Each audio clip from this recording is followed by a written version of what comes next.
Hello students. Last videos में अपन ने अपनी जो पोइम थी द स्नेर उसकी समरी पढ़ी।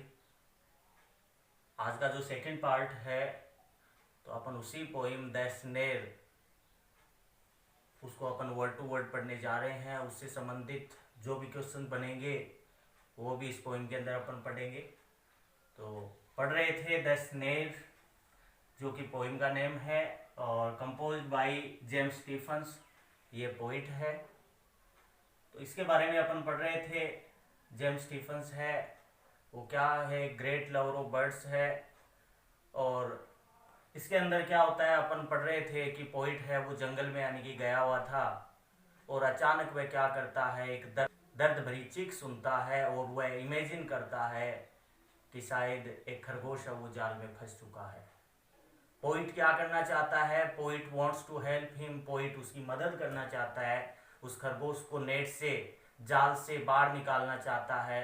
लेकिन पोइट क्या जताता है, अपनी हेल्पलेसनेस जताता है, अपनी वह बताता है कि मैं ऐसा ही हूँ, मैं ऐसा इसलिए हूँ कि मैं उसकी हेल्प तो करना चाहता हूँ लेकिन मेरे को ये नहीं पता है कि वह रेबिट कहाँ फंसा हुआ है। तो ऐसा अपन पढ़ रहे थे।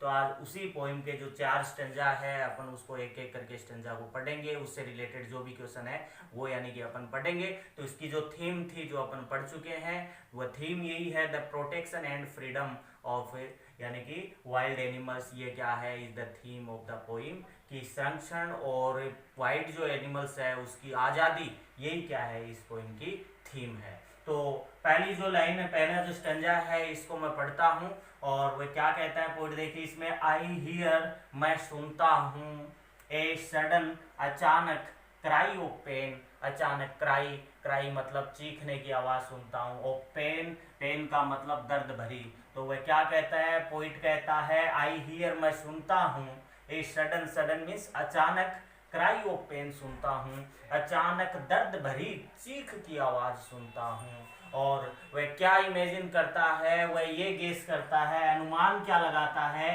कि there is a rabbit, rabbit means खरगोश, कि देयर इज ए रैबिट, कि एक खरगोश है इन ए स्नेर, जो कि किस में फंस चुका है, जाल में फंस चुका है। तो और वह क्या कहता है, अब दोबारा अगली लाइन के अंदर पोइट क्या कहता है, नाउ अब आई मैं हियर सुनता हूँ, द क्राई अगेन, मैं दोबारा चीखने की आवाज सुनता हूँ। कहने का मतलब क्या है, पोइट है वो सुन पा रहा है कि रेबिट है वो क्या कर रहा है, क्राइज अगेन एंड अगेन, बार बार क्या कर रहा है, चीख रहा है।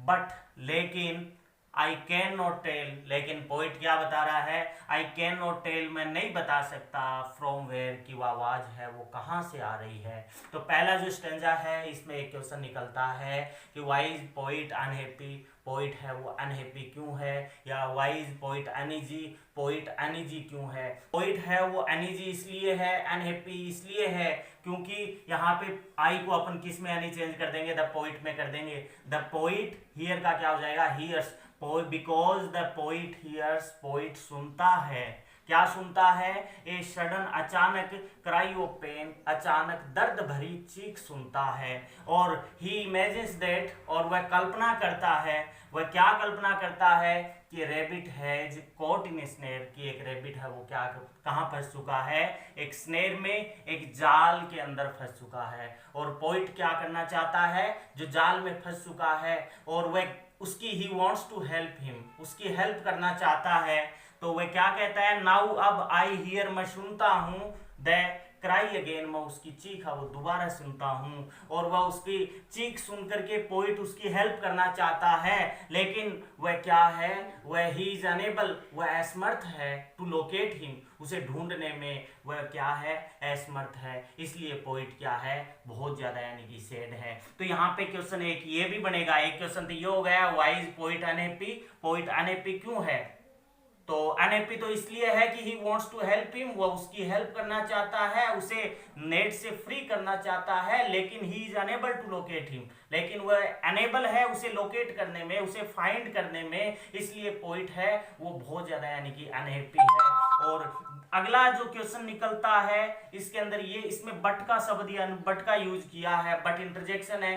तो इसमें ये भी क्वेश्चन निकलेगा कि व्हाट पर्पज, क्या उद्देश्य है, डज द इंटरजेक्शन बट जो इंटरजेक्शन बट जो है, जो कि सर इन द पोइम, जो कि इस पोइम के अंदर आया है, तो अपन क्या लिखेंगे, जो इंटरजेक्शन जो बट है वो क्या शो करता है, इंटरजेक्शन बट शो करता है पोइट्स हेल्पलेसनेस, कि पोइट क्या है, हेल्पलेसनेस है, कहने का मतलब पोइट ऐसा है इन सेविंग, किसको बचाने में, इन सेविंग उस रैबिट्स, उस खरगोश को बचाने में। तो देखिए इसमें यानी कि हेल्पलेसनेस जब अपन देखते हैं कि जब यानी कि बट का मतलब होता है किंतु, जब यानी कि अपन कोई काम कर रहे हैं उसमें अपन बोल देते हैं कि किंतु परंतु, इस तरह की यानी कि बातें होने लगती है, उसका मतलब क्या है कि उसमें कुछ ना कुछ गड़बड़ है उसमें। और ये जो बट है वो क्या शो करता है, हेल्पलेसनेस। तो यहाँ पे पोइट क्या सुनता है, उसकी आवाज भी सुनता है, दर्द भरी चीख सुनता है, और चीख सुनकर के उसकी हेल्प करना चाहता है, लेकिन अब लेकिन मीन्स यहाँ पे लेकिन इसलिए आया है कि पोइट हेल्प करना चाहता है, लेकिन ही इज हेल्पलेसनेस, वह क्या है, ऐसा है इन सेविंग, किसको यानी कि बचाने में, इन सेविंग द रेबिट, खरगोश को बचाने में। तो इस तरह से अपना ये जो पहला जो पार्ट हुआ, पहला स्टंजा वो पूरा हुआ। अब दूसरा स्टंजा देखिए, दोबारा इसी लाइन से शुरू होता है, but I can not tell from where, लेकिन आई कैन नॉट टेल, मैं नहीं बता सकता, फ्रॉम वेयर, कि वह आवाजें कहां से आ रही है। मतलब poet wants to help him, poet उसकी हेल्प करना चाहता है, लेकिन बार बार एक ही बात बोल रहा है, but I can not tell from where, मैं नहीं बता सकता कि वह आवाजें कहां से आ रही है। तो यहां पे अब देखिए अपन ने पढ़ा कि पहला जो स्टेंजा है उसकी आखिरी लाइन क्या थी, but I can not tell from where, और जो दूसरा स्टेंजा है उसकी पहली लाइन क्या है, जो पहले स्टेंजे की जो लास्ट लाइन थी वो क्या बन गई, पहली लाइन बन गई, but I can not tell from where. तो इसके अंदर अपन पढ़ेंगे ये क्या है, यही पोइम की यूनिटी है। इसके अंदर क्वेश्चन भी यानी कि अपने है, क्वेश्चन ये है, व्हाट प्रोवाइड्स, क्या चीज है जो प्रोवाइड करती है यूनिटी, एक रूपता ऑफ द पोइम की। तो व्हाट प्रोवाइड्स यानी कि कौन सी चीज है जो प्रोवाइड करती है यूनिटी ऑफ द पोइम। तो अपन क्या लिखेंगे, the last line of every stanza, the last line of every stanza, प्रत्येक स्टेंजा की जो यानी कि आखिरी जो लाइन है वो provides unity of the poem, poem को क्या करती है, यूनिटी प्रदान करती है। क्योंकि जो last line of every stanza है वो बिकम्स, बन जाती है the first line of the following stanza, पहले स्टेंजा की पहली लाइन बन जाती है, और यही क्या है, यूनिटी है। तो अपन देखेंगे जो पहला स्टेंजा है इसकी जो last line, but I can not tell from where, और ये जो आखिरी लाइन है वो सेकंड स्टेंजे की क्या बन गई, पहली लाइन बन गई, but I can not tell from where. इसी तरह से जो सेकंड स्टेंजे की आखिरी लाइन है, मेकिंग एवरीथिंग अफेयर्ड, तो ये आखिरी लाइन है वो अगले स्टेंजे की क्या बन गई, यही पहली लाइन बन गई। मतलब प्रत्येक स्टेंजे की आखिरी लाइन है वो अगले स्टेंजे की पहली लाइन बन जाती है, यही क्या है, इसकी यूनिटी है।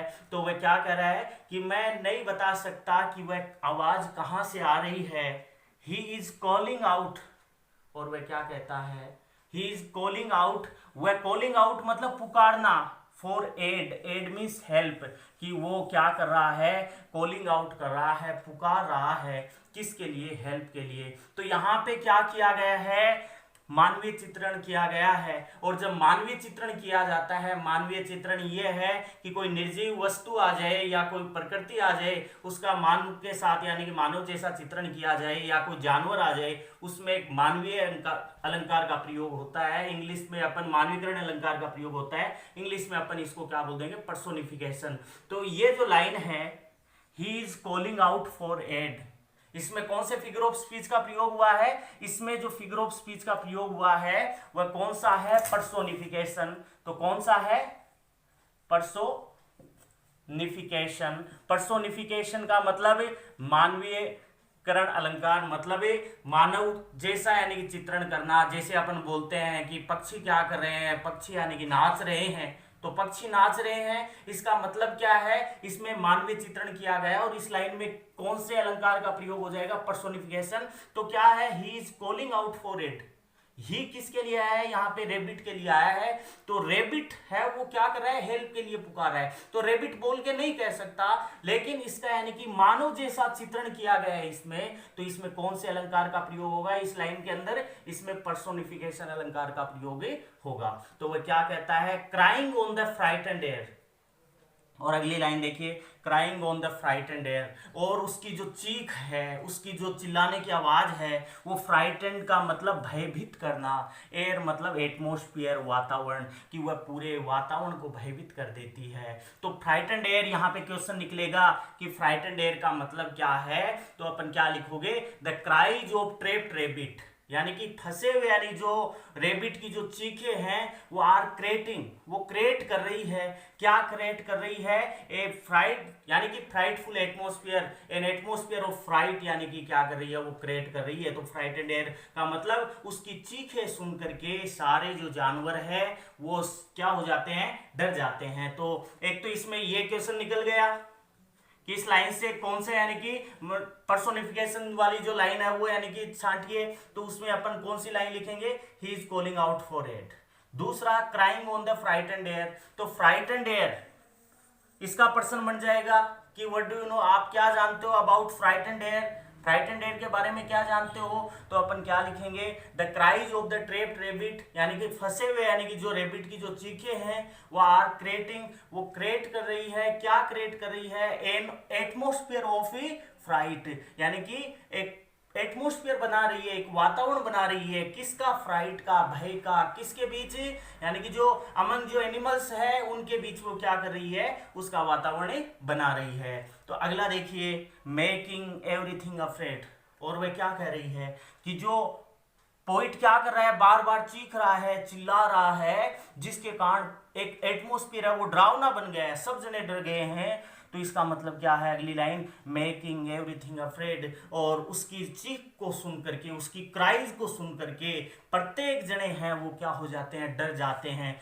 तो ये जो लाइन है इसके अंदर भी एक फिगर ऑफ स्पीच का प्रयोग हुआ है, यानी एक अलंकार का प्रयोग हुआ है। अब देखिए, मेकिंग एवरीथिंग अफ्रेड, कि सबको डरा दिया, सबको डरा दिया मीन्स कहने का मतलब क्या है कि खरगोश है वो चीखता है और उसकी चीख सुन करके सारे डर गए, जंगल में रहने वाले शेर भी डर गया, भालू भी डर गया, टाइगर भी डर गया, सब डर गए। तो ऐसा हो सकता है क्या, एक रेबिट के यानी चीखने से हो जाए ऐसा? ऐसा बिल्कुल नहीं हो सकता। और जब ऐसा होता है, छोटी सी बात को बढ़ा चढ़ा करके यानी कि कहा जाता है, उसमें अपन हिंदी में कौन सा अलंकार बोलते हैं, अतिशयोक्ति अलंकार बोलते हैं। तो यहाँ पर भी अतिशयोक्ति अलंकार हुआ है कि मेकिंग एवरीथिंग अफ्रेड, कि प्रत्येक चीज को यानी वह प्रत्येक जनों को यानी वह डरा देती है। तो यहाँ पे इंग्लिश में अपन कौन सा अलंकार बोलेंगे, हाइपरबोल।